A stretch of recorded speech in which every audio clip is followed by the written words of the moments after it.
Palakpakan natin ang mga komedyante ngayong gabi na to, mga kaibigan, come on. Magandang gabi sa inyo lahat. Ako po si Alex Calleja. Marangya na ang buhay ni Alex Calleja ngayon matapos pumutok ang kanyang pangalan bilang stand-up comedian at host.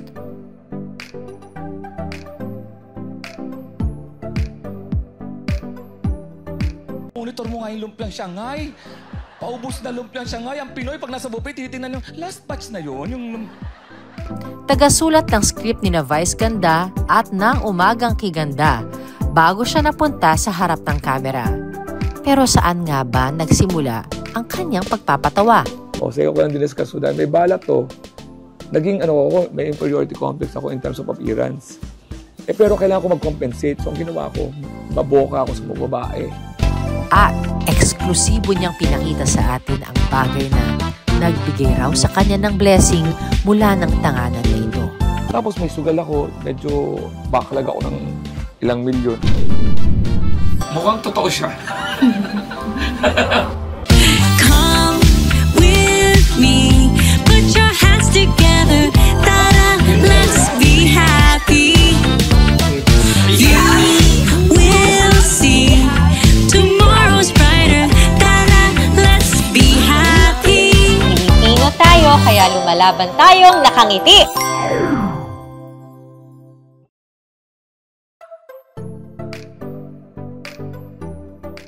By now, napakinggan nyo na lahat ng kwento tungkol sa kanya. Ito yung kanyang tagumpay. Tagumpay. Wow! Galing naman.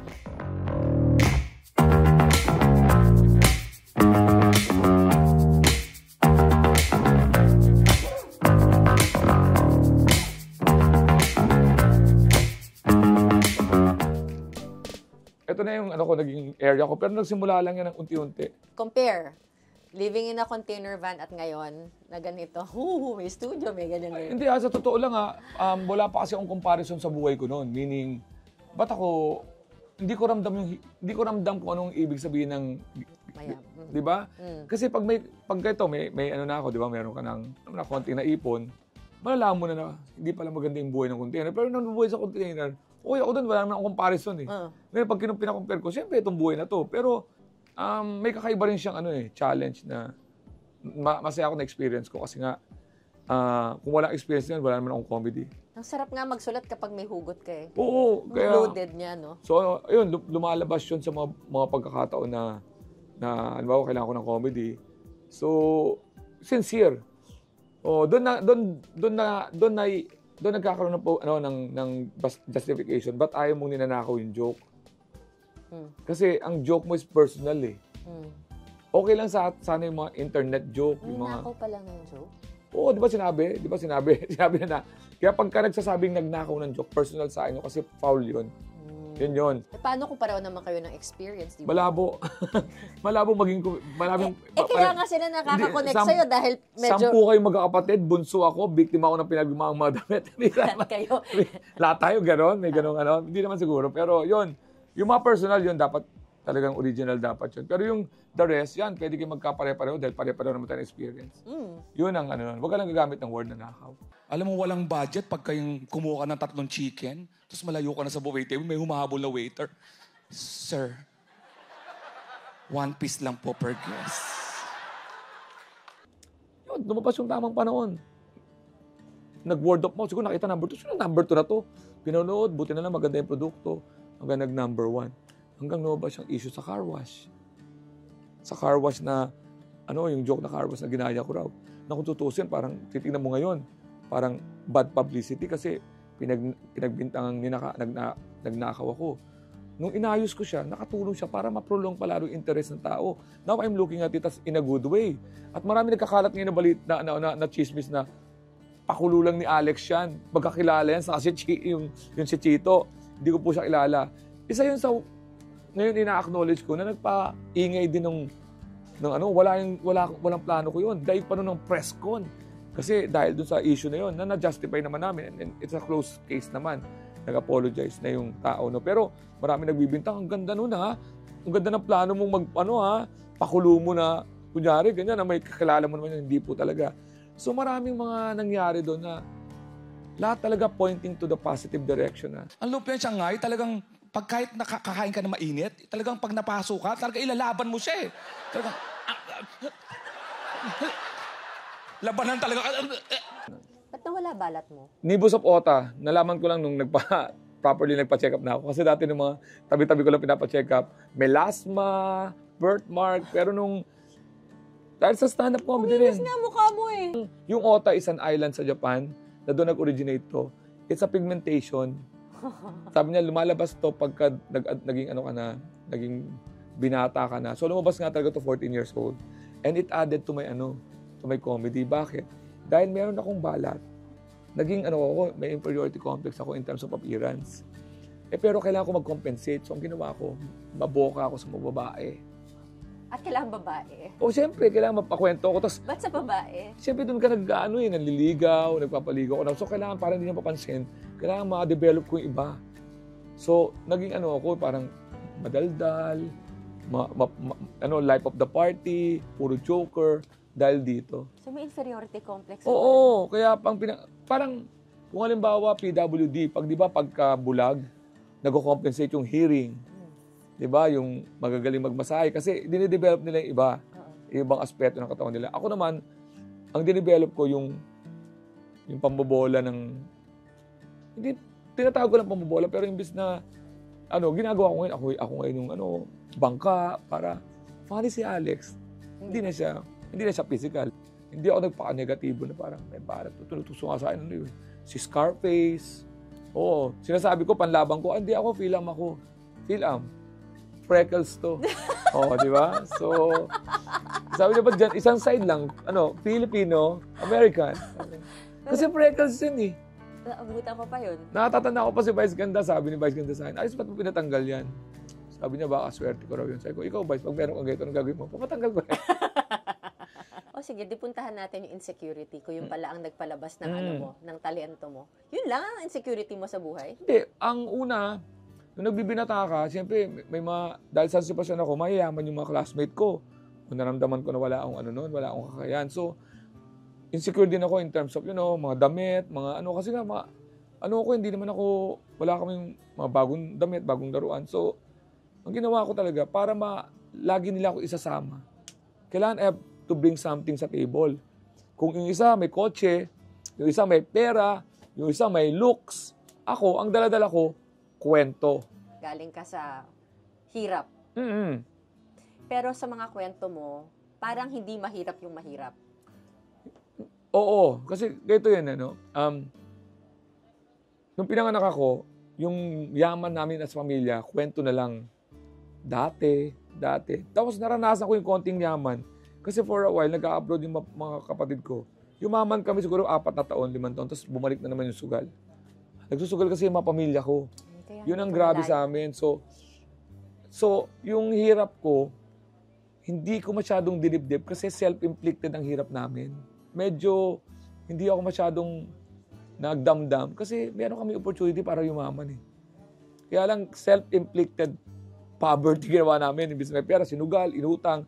So yun ang buhay namin. So alam ko na walang pagkukulang walang pagkukulang kahit sino, kundi kami lang may kasalanan. Lumaki ka doon sa Madyungan. Oo, lumaki sa Madyungan. Kaya hindi ako tinuruan ng magmadyong. Marunong ako magmadyong eh. Hanggang sa nag-progress sa casino sila. Doon sila naubos. So, lengguwahe mo ang sugal actually? Oo. Normal sa'yo. Nagpasugal nga rin ako eh. Oo. Eventually. Buti na nga lang, Bernadette, nung nasugal ako, yung kita ko sa karir ko noon, yung nasa, medyo maliit pa, hindi tulad nung pandemic. Pagkatapos kasi ng pandemic, malaki na yung kita ko. Doon ako nagsugal. Ang laki yun. Kaya, blessing in disguise na tawagin kasi nagawa ko yun during the, Nung wala ka pa. Wala pa masyado. Oo, nauubos yun. Pero, showbiz na ako. Kaya, ang hirap mag-pretend, di ba? Ang showbiz, ang akala nila, may kaya eh. Pero ang maganda yung sa'yo, alam mo yung meron at wala. Alam ko. Alam mo pwede rin mawala to. Alam ko. At nangyari na yun. Hindi, kaya nga yun nga ang kagandahan. Lahat ng bisyo naranasan ko na. At itong binigay sa akin ng pandemic, na timing talaga nagbago ako nung pandemic. Happy ka ba? Para wag ka mabitin, please like and subscribe to our channel para makagawa pa tayo ng mga inspiring at nakakahaping mga content. And don't forget to click on that alert button. Now na! Maraming salamat! Be happy! 2019, susugal ako noon tumigil ako ng 2019 kasi nagkaroon akong, nasa politics, nagdidirect ako 2018. Tapos may sugal ako, medyo backlog ako ng ilang milyon. So anyway, 2019, parang nagkaroon ako ng awakening, rude awakening. No? Parang, of course, may politics na, nagkakampaign ako, no? Kaya may pera. No? Pero, of course, may UOC, pagod. Ngayon minsan, pa-check up ako, may tama ako sa baga. Hindi sa TV, may tama ako. Ang naisip ko kagad, TB, cancer, nag-anxiety ako, hindi ako nagkakatulog. Yung kinakampaign ko na, yung nanay no, nagbibigay sa akin lagi ng mga rosary yun. Hindi ko pinapansin, charot-charot lang ako tinatago ko dyan somewhere. So, nung hindi ako nagkakatulog, may clinical depression ulit ako, matake sa anxiety. Nag-meditate ako, hindi gumagana. Hanggang nakita ko ng one day, totoo nag-glow in the dark. Hindi ba glow in the dark na yung rosary? Tinay ko mag-rosary, pero hindi rosary tama. Ay parang, Father, nakakatulog ako. Tapos mula nung naging okay ako.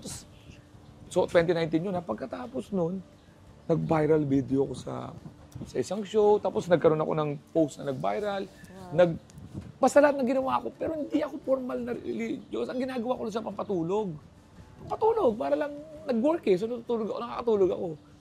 Kasi ginawa ko siyang habit. Tapos lahat ng buhay ko, hindi ako bumalik na ng bisyo. Wala. Ito yan.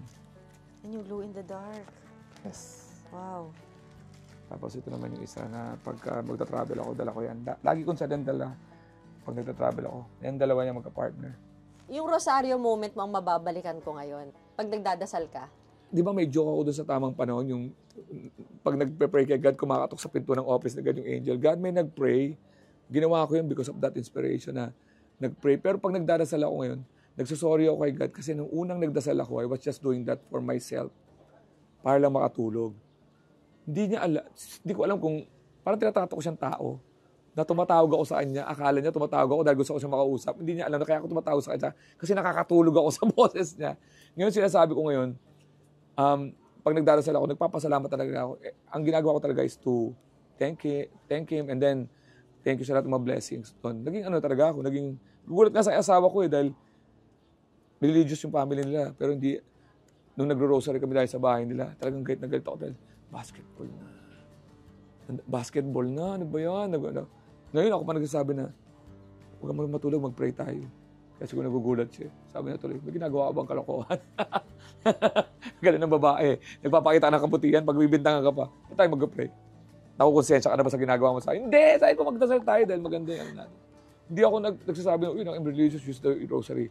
Use whatever is comfortable in expressing your faith and do that constantly. Huwag tayo mag-wait na lalapit tayo pag may kailangan tayo.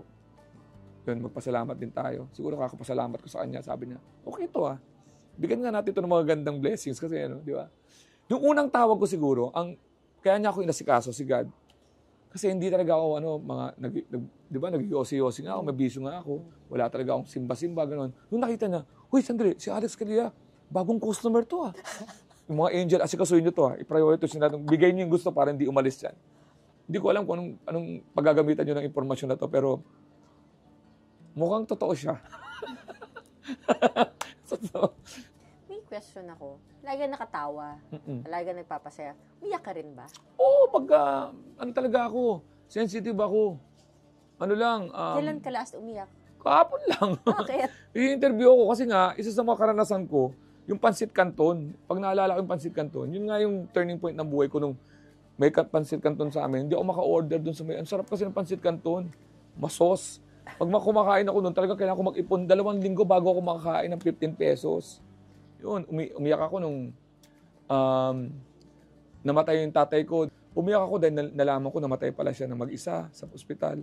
Hindi ka naman ganun katigas na anak. So naiyak ako. Ilan taong ka nun? 2011 lang yun. So, ibig sabihin, 14 years ago, so 38? 38, 39. So, nung namatay siya, ako rin naman ang nagpaasikaso. Kaya lang, syempre, nakakaiyak dahil di pa ako masyadong may kaya nun. So, hindi niya nakita naayos ko man lang sana yung mapagpagliging. Kaya yung mami ko, masaya ako sa mami ko ngayon dahil boy siya, 94 years old. Nakita niya ngayon na asensado na ako. Bapas problema na siya. Kasi alam ko naman, hinihintay niya lang yung bunso niya. Kasi di naman graduate yung mga kapatid ko. 10 kami, bunso ako. So So, nung nakita niya siguro ngayon, yan, mag-enjoy na lang siya. So, yun, mga nakakaiyak. Paano mo tinitingnan tong nakamit mo? Ever since naman kasi hindi lumalaki yung ulo ko sa ganyan eh. Naniniwala ako na parang pag napahiya ka, diba, pag napahiya ka, minadapa ka, isa dinidibdib mo kasi, ay, nakakahiya. Pero sa ibang tao, fleeting moment lang sa kanila yun. They move on kung ano man yung mga buhay nila. Kaya naman tayo nabubuhay kasi meron tayong mga goals sa buhay. So pag na-check mo yun, hanap ka ulit ng reason to live. Na-check mo to, baka mamaya kunin ka na ni Lord. Hindi. Kaya nga dapat may lagi ka may iniisip na palagi para hindi ka niya kunin eh. Kasi pag sinabi niyang, okay na ako, okay ka na pala eh. So, ang ginagawa ko, dapat, ano lang yan, oy, okay naman, what's next? What's next? Oo, kasi ang reason ng buhay ng tao is the parang the pursuit of what's next. So, kakabili ko lang ng Rolex sa Japan. 2, tapos GS. Shucks, dami mo na Seiko. talagang pera Yan, ngayon. so ito, Ikaw na. So, ito ang total niya is 1.5 million lahat yan. Wow. Ito, 125K. Why? Hindi ko rin alam.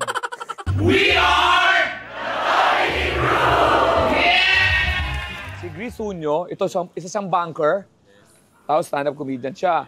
Si Franz naman, isang call center. AutoCAD siya. Ay, hindi kasi AutoCAD si CS pala yun. AutoCAD siya, meaning, ano ba ginagawa sa, di ba? Design? Yan. Tapos stand-up. Si Marlon, online seller siya, tapos nagbebenta siya ng tapa. Kaya Marlon Tapa Lord. May isang kwento dyan. Bernadette. Yan dati, ang talagang material niya, siya si Jesus. Which is delikado. Kasi persona ng gata ka kung sinasaya mo ikaw si Jesus, kakaano lang kay yung mga usong-uso nun yung mga religious. Ang ginawa namin, inayos namin yung set niya, na parang sabihin niya, mahirap maging kamukha. So, yun ang mga topic niya ngayon. Ang kahirapan ng pagiging kamukha ni Jesus. Nakapasok siya ngayon sa mga stand-up. Si David naman, taga Cebu, ang aming komedyanteng Bisaya. Yan, taga Cebu. Tama, di ba? Cebu. Tapos, si CS, yung palang aming call center. Tapos comedian. Si Snyder, DI, dance instructor. Si stand-up. Si Rex naman, nakakatanggal lang sa trabaho. Accountant yan. Tapos may bago na, di ba? Yan, so, taga Cavite. Tapos si Israel, yan ang yan ay, taga Baguio yan. Yan, puro comedian talaga yan. So, kami ng comedy crew, nag-organize. Tapos, ayan, marami pa kami, iba-iba. May matanda kami kasama, 66.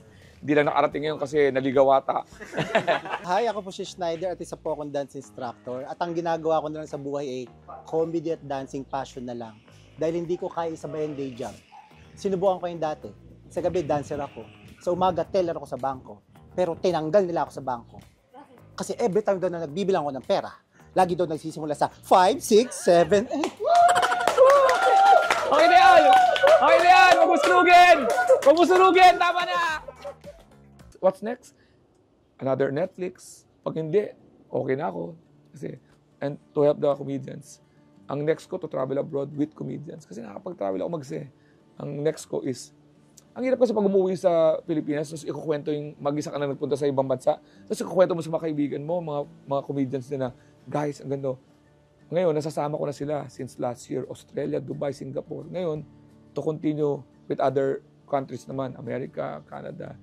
Yun ang next ko. At next ko is may makilala din ng mga ibang comedians kasi hindi ka lang pwedeng solohin ito eh. Dahil, di ba kailangan lumaguto, yung sunod-sunod kasi para sa comedy naman ito eh. Ang core ko talaga, stand-up comedy, which is stage yun, yung mga byproduct niyan, ini-embrace ko lang yan basta as long as comedy.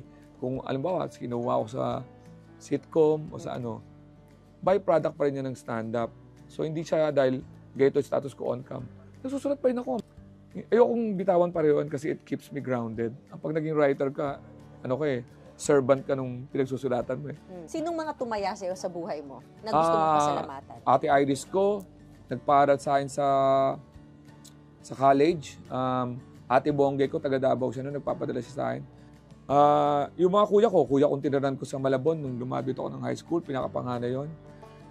Nung kinasal ako, napatira ako sa in-laws ko ng 8 taon. Of course, my father-in-law na si Rear Admiral Pio Garrido at si mami ko, Mami Edna, na namatay kakamatay lang. So, dalawa yung tiniran ko. And then, itong bahay namin ngayon, lupa to ng mga in-laws ko. Ako lang nagpa-renovate. So, technically, pinapatira ako ng asawa ko. Pero magpapasalamat ako sa asawa ko. Of course, may dalawa kaming anak. Nagpapasalamat din ako sa ila. Ang nanay ko na nilaban talaga kami kahit na wala yung tatay ko dun sa nakapiling namin. Siya yung ano namin eh. Siya yung reason kung ba't kami nagkikita-kita eh. Kung wala to, malamang watak-watak kami. So, nanay ko lalo na ngayon, 94 na siya. So, pinipilit ng mga kapatid ko umuwi. Pagdating naman sa showbiz, siyempre, si Bong Navarro na nagdala sa akin sa Showtime, kaya nagkaroon ako ng trabahong 7 years. Yung rest in peace, Sherwin, na head writer ng Usapang Lalaki namin, siya nagdala sa akin sa Going Bulilit para maging writer din. Vice Ganda, na patuloy na tumutulong sa akin pag nagpupunta ako sa Showtime, hindi siya madamot sa pagpapromote. Ibang style lang ni Vice Ganda, akala mo, binibiro-biro ka ng mga, alam mong, yung galit na, pupunta ka na naman dito para mag-solicit, ibang magmahal si Vice. So tell me something about comedy. Ang comedy kasi, hindi lang yan para sa audience na mapatawa mo. Ang comedy kasi dapat yung nagbibigay ng comedy is satisfied din. Masaya ka rin sa ginagawa mo. So, two-way yun. So, kaya ang ginagawa ko ngayon is, sinisigurado ko na yung quality ng comedy is mapapamaintain namin na mapapatawa yung maraming tao. Kasi habang nangyayari yun, lahat tayo magiging masaya. Ang mga reviews na natouch ako, may cancer yung tatay ko. First time ko nakitang tumawa. Maraming salamat sa'yo, ganun. May isa naman, nag-away sila mag-asawa. Hindi sila nagkikibuan. Nabuksan nila yung tamang panahon. Unti-unti sila naglalapit. Tapos hanggang nagawaan sila ng kamay. Tapos nagtatapi ka na sila nakakatawa. Solve. Nagpasalamat sa akin. Yung ganun. Tapos yung batang tawa ng 2 years old, di raw tumatawa yun. Pero ako raw ginagawang pampatulog. So, di lahat yan about pera. Ang minsan, makakalimutan mo na kung magkano binayad na TF sa'yo. Pero matatandaan mo yung matandang lumapit sa'yo na sinabing, ang tagal ko nandito matawa. And that's what ay gusto mong ma-take home. So, ang comedy talaga is yung satisfaction na mabibigay mo sa tao na makalimutan niya yung problema niya. And for Alex Calleja, comedy is a serious matter. And that's his other side. Be happy! Spread the laughter, not the negativity. O, di ba? Ganda nun. You will see tomorrow's brighter